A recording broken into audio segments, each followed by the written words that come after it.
अपने आसपास के छोटे व्यवसायों के बारे में सोचिए। निर्माता, व्यापारी, सेवा प्रदाता, ये हमारी अर्थव्यवस्था की रीढ़ है और फिर भी इनमें से कई अभी भी औपचारिक व्यवस्था से बाहर काम कर रहे हैं। वित्त तक सीमित पहुंच, कम जागरूकता और अनुपालन का डर, ये सब उन्हें पीछे खींचते रहते हैं, जो एक बड़े सवाल की तरफ ले जाता है।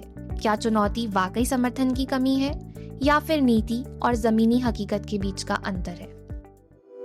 You're listening to The Thought Line, a Forvis Mazars podcast, where we explore the ideas and insights shaping industries and economies across the globe. Good morning, the thought line में आपका स्वागत है। मैं हूं कनिष्का गुलाटी और मैं हूं सिमरन सदाना, आज के इस एपिसोड के होस्ट। इस एपिसोड में हम उस सेक्टर पर ध्यान केंद्रित कर रहे हैं जो भारत की विकास गाथा में एक अहम भूमिका निभाता है, एमएसएमई इकोसिस्टम। रोजगार सृजन से लेकर जीडीपी में महत्वपूर्ण योगदान तक एमएसएमई अर्थव्यवस्था के केंद्र में है। फिर भी हम इन्हें कामकाज और व्यवस्था से जुड़ी कई चुनौतियों का सामना करना पड़ता है। इसे समझने में हमारी मदद करने के लिए हमारे साथ एक ऐसे एक्सपर्ट हैं जो सूक्ष्म, लघु एवं मध्यम उद्यम एमएसएमई केंद्रित कार्यक्रमों और नीतियों का लागू करने के लिए करीब से काम करते हैं। आज हमारे साथ जुड़ रहे हैं doctor Sanjay Bhardwaj, partner public and social sector advisory Forvis Mazars in India. Doctor Sanjay Bhardwaj एक अनुभवी डेवलपमेंट सेक्टर प्रोफेशनल है, जिनके पास public health, education, government, consulting और एडवाइजरी में 20 वर्षों से अधिक का अनुभव है। Thank you so much. Thank you Simran, thank you Kanishka. हमसे जुड़ने के लिए आपका बहुत धन्यवाद संजय। इस बातचीत में हम देखेंगे कि एमएसएमईज को जमीनी स्तर पर वास्तव में किन चुनौतियों का सामना करना पड़ता है, इतनी पहलों के बावजूद अंतराल क्यों बने हुए हैं और एक अधिक समावेशी और प्रभावी इकोसिस्टम बनाने के लिए क्या करना होगा। हमने ये एपिसोड हिंदी में रिकॉर्ड किया है और इसकी इंग्लिश ट्रांसक्रिप्ट हमारी वेबसाइट पर उपलब्ध है। संजय, इस पॉडकास्ट की शुरुआत सबसे बुनियादी सवाल से करते हैं। जब भी हम एमएसएमई सेक्टर की बात करते हैं तो अक्सर रोजगार, जीडीपी में योगदान और निर्यात जैसे बड़े आंकड़ों की चर्चा होती है।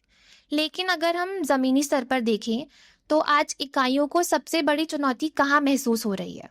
देखिए कनिष्का, ये समझने से पहले कि एमएसएमई को क्या चुनौतियां आ रही हैं, एक बार एमएसएमई इकोसिस्टम को समझते हैं। करीब 8.5 करोड़ एमएसएमई हैं जो रजिस्टर्ड है।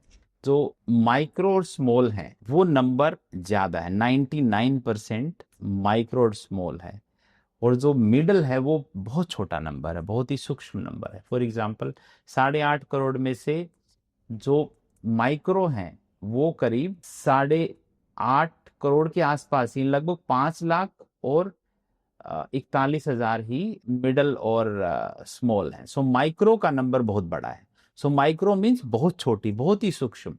तो अगर हम इस पूरे इकोसिस्टम को समझेंगे तो 99% जो है वो माइक्रो ही है। उसमें से स्मॉल और मीडियम हटा दो आप, तो स्मॉल और मीडियम दोनों मिला के रखोगे तो भी 1-1.25% ही होता है। तो पहले ओवरऑल तो हम बोलते हैं एमएसएमई है, इन एक्चुअल ये है ही माइक्रो एंटरप्राइज। हम ये देखें कि जितनी पॉलिसी हम डिजाइन करते हैं हम एमएसएमई को ध्यान में रख के करते हैं, जबकि इन एक्चुअल हमें माइक्रो को ध्यान में रखना चाहिए, बिकॉज 99% इज माइक्रो। आपका सवाल है कि किन बुनियादी दिक्कतों का सामना करना पड़ता है, तो हमें हमारी नजर में 5 से 6 दिक्कतें जो एमएसएमई को होती हैं, 5 से 6 दिक्कतें। तो उसमें जो सबसे बड़ी जो दिक्कत है वो है एक्सेस टू फाइनेंस, कि उसको फाइनेंस की एक्सेसिबिलिटी नहीं है, उसको फाइनेंस मिलता नहीं है। और दूसरा, इसमें से जो इलिजिबल है यानी कि जो ले पाते हैं वो 14% ही ले पाते हैं, यानी कि करीब 86% तो ले ही नहीं पाते because of one of the other reason. तो first is access to finance. Second is even if he supply something to someone, to some enterprise, वो जो डिले है उसका पैसा मिलने में, वो दूसरा रीजन है। हालांकि इस डिले को एड्रेस करने के लिए सरकार ने एक एक्ट भी बनाया कि 45 डेज में एमएसएमई को पैसा मिलेगा सप्लाई के बाद, बट वो एक्चुअली ग्राउंड पे इंप्लीमेंट नहीं होता। उसके भी लूप होल निकल चुके हैं और लोग इंप्लीमेंट करते हैं उन लूप होल को, और वो मिलता नहीं है। तीसरा जो है कंप्लायंस बर्डन है। फॉर एग्जाम्पल अगर आप देखोगे, मैं आपको चंडीगढ़ का एग्जाम्पल देता हूँ। चंडीगढ़ में एमएसएमई हो सकता है करीब 30,000 हो, बट फॉर्मली अभी हो सकता है 10-12 हजार ही हैं। तो अभी हमें एक प्रोजेक्ट मिला है जिसमें हमें एमएसएमई को फॉर्मलाइज करना है। फॉर्मलाइज इन कि उसको उद्यम पोर्टल पे रजिस्टर कराना है। तो बहुत सारे एमएसएमई हैं जो काम कर रहे हैं बट फॉर्मल उसमें नहीं है। तो बिकॉज वो फॉर्मल नहीं है तो वो आपको उनको लगता है कि हम कंप्लायंस का बर्डन क्यों लें, अगर हम फॉर्मल बन गए तो हमारे ऊपर कंप्लायंस का बर्डन आ जाता है। तो तीसरा जो है वो कंप्लायंस का बर्डन है। फोर्थ जो है टेक्नोलॉजी अडॉप्शन का। अब टेक्नोलॉजी अडॉप्शन में बड़ा सिंपल है। अगर आप देखोगे 95% एमएसएमई यूपीआई को यूज करता है, लेकिन खुद की ट्रांसफॉर्मेशन के लिए वो आईटी का यूज नहीं करता है। सो ही adopted IT in terms of receiving payment, but when it is coming to transformation of his own enterprise, hardly 20 से 25% MSME करता है। तो ये एक अगला चैलेंज है। एक जो चैलेंज है स्किल का, स्किल उसको फॉर एग्जांपल एमएसएमई को कैसा व्यक्ति चाहिए, कैसा मेल या फिर रिसोर्स चाहिए, उसको चाहिए जो सब काम कर ले, उसको चाहिए उसका अकाउंट भी देख ले, उसको चाहिए उसका बुक कीपिंग भी देख ले, उसको चाहिए उसका सेल्स भी देख ले। तो वो वर्सेटाइल जो रिसोर्स है वो उसको नहीं मिलता है, उसको स्पेशलाइज्ड मिलता है जिसको अफोर्ड नहीं कर सकता। तो ये एक ह्यूमन रिसोर्स से रिलेटेड चैलेंज है। और लास्ट में जो चैलेंज है वो चैलेंज है इंफ्रास्ट्रक्चर से रिलेटेड कि कनेक्टिविटी वाइज, फॉर एग्जांपल अगर he is producing something in Ludhiana तो उसकी connectivity to other metro cities वो शायद ठीक से नहीं है। तो ये 5 से 6 टाइप के चैलेंज हमें एमएसएमई में नजर आते हैं। थैंक यू संजय, हमारी ऑडियंस को एमएसएमई के बारे में समझाने के लिए। हाल ही में माननीय वित्त मंत्री श्रीमती निर्मला सीतारमण जी ने कहा कि एमएसएमई को सिर्फ सपोर्ट नहीं बल्कि मजबूत और सक्षम बनाने की जरूरत है, खासकर ऐसे समय में जब दुनिया भर में बदलते हालात का माहौल बढ़ रहा है। ऐसे में सवाल उठता है, इतनी पहल और योजनाओं के बावजूद कई छोटे व्यवसाय उनका पूरा लाभ क्यों नहीं उठा पाते? क्या इसके पीछे जानकारी की कमी एक बड़ी वजह है या फिर प्रक्रियाएं आज भी इतनी जटिल है कि लोग बीच में ही रुक जाते हैं? तो आपने माननीय सीतारमण जी का जिक्र किया, तो उन्होंने अपने स्पीच में बोला था कि हमें एक अलग से काडर तैयार करने की जरूरत है जिसको वो लोग कॉर्पोरेट मित्रा बोलते हैं। तो कॉर्पोरेट मित्रा बेसिकली क्या होगा, तो उन्होंने आईसीए को गाइडलाइन भी दी है कि भाई आप कॉर्पोरेट मित्रा तैयार कीजिए। सो कॉर्पोरेट मित्रा जो मैं ह्यूमन रिसोर्स का चैलेंज बता रहा था उसी को एड्रेस करेगा। तो कॉर्पोरेट मित्रा एक ऐसा रिसोर्स होगा, एक ऐसा काडर होगा जो एमएसएमई को डेली की जरूरतों के लिए सपोर्ट करेगा। फॉर एग्जांपल अभी किसी भी एमएसएमई को मान लीजिए एंटरप्राइज खोलनी है, तो उसका मंथली एक्सपेंस हो गया कि उसको जीएसटी फाइलिंग के लिए कोई सीए चाहिए, उसको बुक कीपिंग के लिए चाहिए, फिर उसको मान लीजिए सपोज उसको छोटी वेबसाइट बनानी है तो कोई आईटी कंपनी चाहिए, होस्टिंग कंपनी जो आईटी बनाएगी। मान लीजिए थोड़ा पीआर करना है तो उसको कोई ब्रांडिंग कंपनी चाहिए। तो उसको हर छोटी चीज के लिए, फिर उसको मान लीजिए कोई सामान जैम पे बेचना है तो उसको कोई जैम एक्सपर्ट चाहिए, पोर्टल एक्सपर्ट जो उसका प्रपोजल बना सके, उसकी एक तरह से next line of business development कर सके। तो ये जो काडर तैयार करने की सरकार कोशिश कर रही है वो एक ऐसा काडर है जो वन स्टॉप सॉल्यूशन होगा। So for example if I am a corporate Mitra, so I can support that MSME in every sense. I not only manage his GST filing but also bookkeeping, also his small website, also his small social media page, also his website, everything.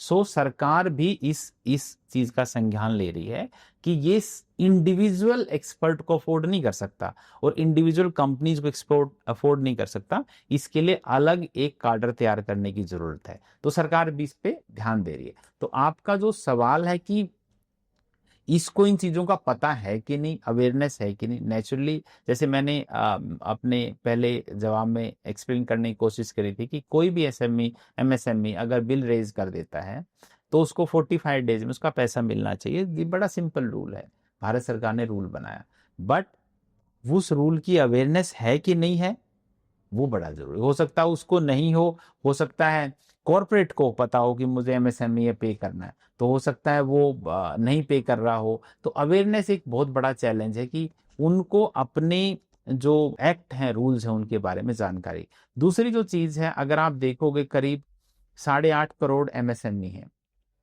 8.5 crore में से अगर आप segregate करोगे तो लगभग 3.5 crore MSME service line में है और 3.5 करोड़ हैं जो ट्रेडर हैं। लेकिन हार्ड कोर करीब 1.5 करोड़ से ज्यादा MSME ऐसे हैं जो हार्ड कोर मैन्युफैक्चरिंग में है, वो कुछ बना रहे हैं। अब वो कुछ बना रहे हैं तो विच मीन्स सरकार तो कुछ ना कुछ खरीदती है। और अगर आप जेम पोर्टल पे जाओगे तो सारे 1.7 करोड़ रजिस्टर्ड नहीं एज ए सेलर, कितने, करीब 22-23 लाख। तो अगर वो 1.74 करोड़ जो एक्चुअली कुछ बना भी रहे हैं तो वो अपने आप को जेम पोर्टल पे ले जा सकते हैं। तो ये भी एक अवेयरनेस की they can register themselves as a seller, as a manufacturer. और इवन जो सर्विस भी दे रहे हैं, ट्रेडर को साइड कर दो, वो भी अपने आप को वो तो दूसरा जो चैलेंज है वो अवेयरनेस का चैलेंज है कि even when they are manufacturing something but they are not selling to government, so government is biggest buyer. अगर किसी भी इकोनॉमी में देखोगे, ठीक है, corporate is also biggest buyer but government is the biggest buyer. So they can think of kind of creating awareness within themselves कि वो अपने जो एग्जिस्टिंग इकोसिस्टम, एग्जिस्टिंग जो प्रोडक्ट लाइन है उसको कहाँ कहाँ सेल कर सकते हैं। तीसरा जो मुझे लगता है कि सरकार ने जो एक्ट रूल बनाए हैं उनका उसको जो इंसेंटिवाइजेशन को लेकर के, मान लीजिए कई बार सरकार MSME को, जैसे एक स्फूर्ति स्कीम है उसमें सरकार जो है वो इंसेंटिवाइज करती है MSME को, आर्टिजन्स को। तो वो जो समझ है अलग अलग स्कीमों की कि किस एंटरप्राइज पे किस तरह का इंसेंटिव है, वो मुझे लगता है that is where the people like us to support him कि आपकी ये एंटरप्राइज है, ये एंटरप्राइज इन इंसेंटिव के लिए एलिजिबल है कि ये मेरी एक्स एंटरप्राइज, मान लीजिए मैं टेक्सटाइल कुछ बनाता हूँ तो टेक्सटाइल के इंसेंटिव में क्या क्या ले सकता हूँ। तो वो एक that is where the role of consultant comes in. Sanjay, कहना गलत नहीं होगा कि अगर कॉर्पोरेट मित्र बनेगा तो MSME सेक्टर में और एम्प्लॉयमेंट जनरेशन होगा और नौकरियां मिलेंगी। आप इसके बारे में क्या कहना चाहेंगे? एब्सोल्युटली मिलेंगे। दूसरा, उसका जो कॉस्ट ऑफ ऑपरेशन है वो कम होगा। फॉर एग्जांपल, अगर उसका कॉस्ट ऑफ ऑपरेशन आज 10 रुपए है तो उसका नेचुरली 2 रुपए हो जाएगा, बिकॉज अभी वो मुझे लगता है 4-5 तरह के सर्विसेज लेता है। एक वो CA की सर्विसेज लेता है, नेचुरली उसमें टैक्स फाइलिंग ये वाली वो आती है। दूसरी, वो किसी छोटी IT कंपनी की सर्विस लेता है जिसमें वो अपनी वेबसाइट और उसके लिए करता है। और तीसरा मुझे लगता है वो सोशल मीडिया टाइप की कोई PR एजेंसी को एंगेज है जो उसका अमेजोन में वो करता है। और फोर्थ वो लेता है प्रपोजल बनाने के लिए कि कोई मेरा प्रपोजल बना दे, मुझे वो करना है, मेरे को लिखना नहीं आता, मेरा प्रपोजल बना दे, जेम पे सबमिट कर दे। तो ये 4 तरह की सर्विसेज लेता, बट वो लेता ट्रांजेक्शनली है, ऐसा कोई उसने फिक्स कॉस्ट नहीं कर रही, बट वो पर सर्विस देता है। तो उसकी अगर कॉस्ट मान लीजिए साल की 2 लाख रुपए, तो वो नेचुरली 50,000 पे आ जाएगी। डिजिटल एनेबलमेंट की बात तो हो रही है, लेकिन अनऑर्गेनाइज क्षेत्र की कई माइक्रो इकाइयां आज भी कागजी प्रक्रियाओं में ही अटकी हुई है। उन्हें डिजिटल इकोसिस्टम का हिस्सा बनाने के लिए सबसे बड़ा कदम क्या होना चाहिए? जब कोई भी देश आगे बढ़ता है तो शुरू में हमने कुछ एंटिसिपेट किया एज ए कंट्री कि लेबर लॉ बनाई, हमने सब कुछ बनाया, बट समय के साथ साथ उनको रिलैक्स भी किया। बहुत सारे हमने MSME को पिछले 4 से 5 सालों में बहुत सारे रिलैक्सेशन हुए। तो अभी जो आपने अनऑर्गेनाइज से ऑर्गेनाइज की बात करी, अभी जिस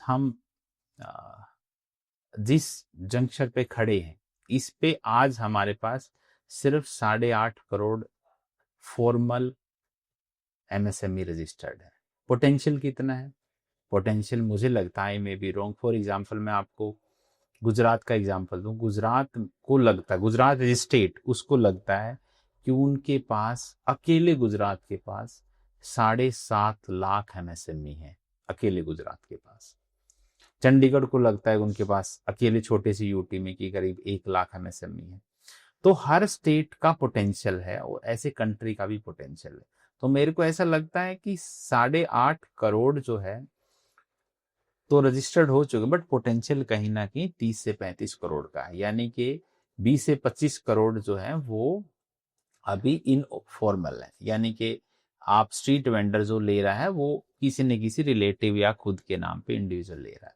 तो पहला जो चैलेंज है वो जो चैलेंज है कि इनको उसमें लेकर आना, फॉर्मलाइज सेक्टर में। तो first step is bringing onboarding them to a formalisation. तो first step for a country, और हर स्टेट इस पे अलग अलग इनिशिएटिव ले रहा है। तो पहला जैसे चंडीगढ़ ने अभी करा, अभी गुजरात ने एक RFP निकाली है, सब स्ट्रीट वेंडर को वो फॉर्मलाइज करना चाहते हैं। दूसरा, फॉर्मलाइज तो आपने कर दिया, बट व्हाट नेक्स्ट? अब आपने फॉर्मलाइज करके छोड़ तो दिया, अब उसको, अब बिकॉज वो इंडिविजुअल नहीं है, इंडिविजुअल से आपने एंटरप्राइज बना दिया।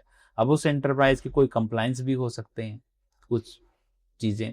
तो अब उस इकोसिस्टम, जितना भी फॉर्मलाइज हम करने की कोशिश कर रहे हैं, जितने भी बनेंगे, अब उनको सपोर्ट करने के लिए वो अलग अलग, मैंने आप टच बेस किया था, कॉर्पोरेट मित्रा बना दिए। तो काफी रिलैक्सेशन कर दिया गया। तो डॉक्यूमेंटेशन अब पर्टिकुलरली फॉर MSME के में बहुत ही कम हो चुका, मतलब बहुत। जो चैलेंज है वो है उनको पता नहीं है, चैलेंज अवेयरनेस का है। चैलेंज जैसे मैंने 2-3 एग्जांपल भी दिए उसको, वो काफी ईज है बट वो डरता है। फॉर एग्जांपल मैं और आपको बड़ा क्रूड एग्जांपल देता हूँ। मैंने अभी रिसेंटली नेस्कॉम के एक सेंटर में विजिट किया जहां पे स्टार्टअप सब आए हुए थे। उन्होंने मेरा एक लेक्चर करवाया कि ये जो स्टार्टअप है नेस्को में इनक्यूबेट हुए हैं, आप इनको थोड़ा सा बताइए ये क्या गवर्नमेंट स्कीम्स का फायदा ले सकते हैं।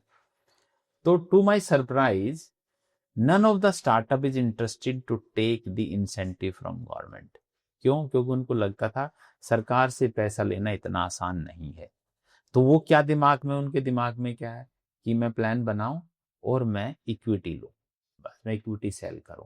वो बड़ा बड़ा ही wanted to go in, in all the people who wanted to invest in their idea। तो जो सरकार जो कर रही है उनको इंसेंटिव देने के लिए या सीड फंडिंग के लिए, या फिर जैसे फॉर एग्जांपल मैं आपको सेक्टर स्पेसिफिक भी सरकार, जैसे डिपार्टमेंट ऑफ बायोटेक्नोलॉजी, तो बायोटेक्नोलॉजी स्टार्टअप को अलग अलग वो ग्रांट देती हैं। कोई बिग के नाम से ग्रांट है, कोई सिबरी के नाम से ग्रांट है, कोई स्पर्श के नाम से ग्रांट है। एग्रीकल्चर में भी इसी तरह की ग्रांट्स है।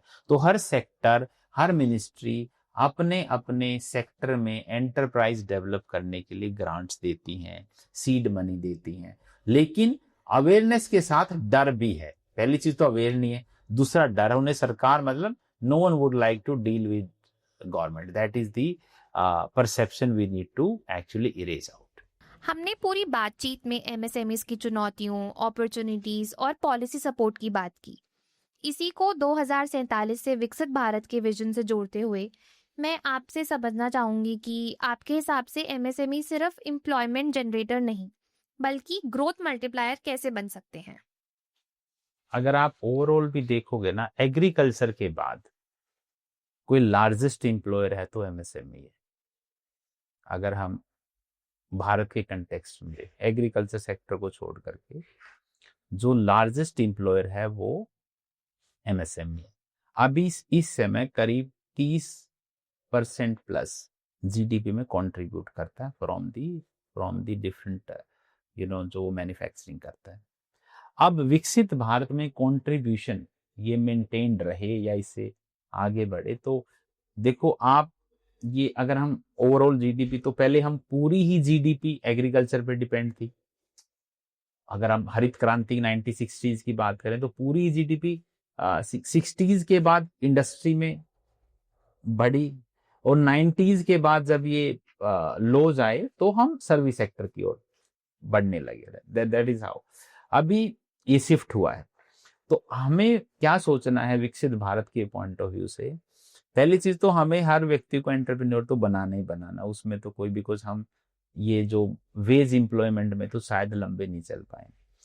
तो विकसित भारत करने के लिए अपने को एंटरप्रेन्योर तो बनाने पड़ेंगे, MSME तो बनाने पड़ेंगे। संजय, आपने कहा कि विकसित भारत के लिए MSMEs की भूमिका बहुत अहम है। ऐसे में फॉरवेस्ट मजाज इस सेक्टर के साथ किस तरह काम कर रहा है और उसके विकास में कैसे योगदान दे रहा है? फर्स्ट थिंग फर्स्ट इज, हम कोई भी MSME को अगर हमारे पास आता है तो हम उसको, जैसे आपने समग्र बोला, तो हम समग्र गाइडेंस दे सकते हैं। कैपेबल भी, कॉम्पिटेंसी भी, और ये सब कर रहे हैं। तो फर्स्ट थिंग फर्स्ट हम उसको जो भी किसी भी सेक्टर का हो, किसी आइडिया के साथ आया तो हम उसको ये बता सकते हैं कि भाई तुम एलिजिबल कौन कौन सी स्कीम में हो, क्या क्या इंसेंटिव ले सकते हो और कहाँ कहाँ आप अपने सामान को बेच सकते हो। पहले तो ये हम एक तरह से उसके मेंटर बन सकते हैं। दूसरा चीज, आप एमएसएमई को एक बार साइड कर दो। मान लीजिए कोई हमारे पास ऐसे कोई आइडिया के साथ आता है एंटरप्रेन्योर, वो कहता है जी मुझे फैक्ट्री लगानी है स्मॉल, लेट से वो 1 करोड़ की इन्वेस्टमेंट से शुरू करता, तो भी एमएसएमई में ही आता है। तो हम उसको बता सकते हैं कि फैक्ट्री तो कहाँ लगा सकता है, तेरे को हरियाणा में बेटर रहेगा कि राजस्थान में रहेगा कि यूपी में रहेगा, कौन सी सरकार बेटर इंसेंटिव देती है टू सेटअप। तो हम जो दोनों तरीके से, वन इज हम पॉलिसी एडवोकेसी कर सकते हैं in terms of giving him the evidence and data points to take decision कि कहाँ पे वो अपनी फैक्ट्री लगाए। जब वो लगा लेता तो कंप्लायंस सपोर्ट कर सकते हैं, हमारे पास टैक्स की अलग टीम है, ऑडिट की अलग टीम है। तो ये सारे जो आपके फाइनेंशियल वाले जो हैं उनमें हम फाइनेंशियल डिवीजन से भी, we have a separate division everything, और हम as a social sector we can help them in drafting different kind of proposals which they can submit to government for incentivization or for any kind of seed funding. और एक हमारी equity team भी है जो actually help कर सकती है to take him to next level, IPO में लेके जाना है या फिर उसके लिए कोई इन्वेस्टर ढूंढना, वो सब भी आई थिंक कर सकते हैं। इसी के साथ आज की चर्चा का समापन होता है। संजय, अपनी अंतर्दृष्टि हमारे साथ साझा करने के लिए आपका बहुत बहुत धन्यवाद। Thank you so much. और हमारे श्रोताओं को हम आशा करते हैं कि इस बातचीत ने आपको एमएसएमई सेक्टर की वास्तविकताओं और आगे की संभावनाओं के बारे में एक स्पष्ट दृष्टिकोण दिया होगा। द थॉट लाइन पर ऐसी और बातचीत के लिए जुड़े रहें जो यूट्यूब, स्पॉटिफाई और एप्पल पॉडकास्ट पर उपलब्ध है। यदि आपके कोई प्रश्न हैं या आप किसी विषय पर चर्चा चाहते हैं तो हमें द thoughtline@mazars.co.in पर लिखें। This is The Thought Line, a Forvis Mazars podcast where ideas meet insight to shape what's next. इस एपिसोड को दिवेश, रजता और अनुकृति के शोध सहयोग से तैयार किया गया है और इसका निर्माण एवं संपादन तरनप्रीत और स्वाति ने किया है।